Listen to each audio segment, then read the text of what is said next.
In this lesson, we're going to focus on the steps in the scientific method.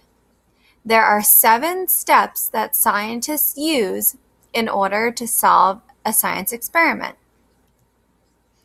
Step 1, ask a question. This is the most important part in the scientific method. Coming up with a question to solve the problem. What do you want to find out? Typically, this step describes why you are doing the experiment in the first place. Here's my experiment. Does salt, sugar, and cinnamon dissolve in water? I was trying to make a drink using some sugar, a little bit of salt, and cinnamon. And I was curious, would they dissolve in water? Step 2, create a hypothesis. Scientists take an educated guess on what they believe is going to happen. It's always a statement that can be tested. You start a hypothesis with the word if, and then you use the word then. Here's my hypothesis. If I add sugar to water, then it will dissolve. If I add salt to water, then it will dissolve. If I add cinnamon to water, then it will dissolve. Step 3. Scientists need to stay organized and list all of the materials they're going to use. Make a list of all the materials. These are the things that you will need in order to be successful in completing the experiment. You should have some controls, an independent variable, and a dependent variable. The independent variable is the part that you are controlling. The dependent variable is the outcome. In our experiment, I'm going to have cinnamon, salt, and sugar. I need to have 3 glasses of water and a stopwatch timer. The independent variables are the cinnamon, the salt, and the sugar. The dependent variable is if they dissolve in the water. Step number 4, write the steps. You need to have a procedure or instructions on what you're going to do. These are the steps that you need to complete the experiment. In our lesson, here's my steps that I wrote down. Step 1, add 1 cup of liquid water into 3 separate cups.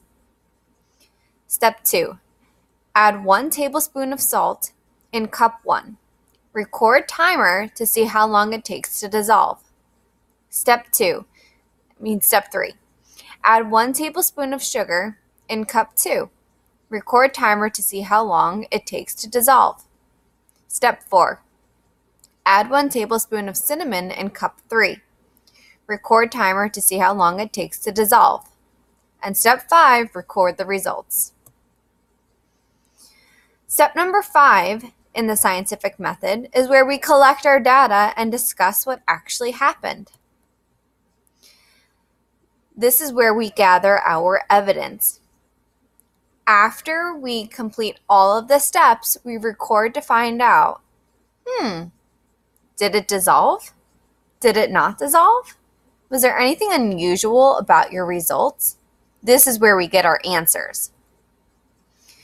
In our experiment, here's a list of all of the spices we used.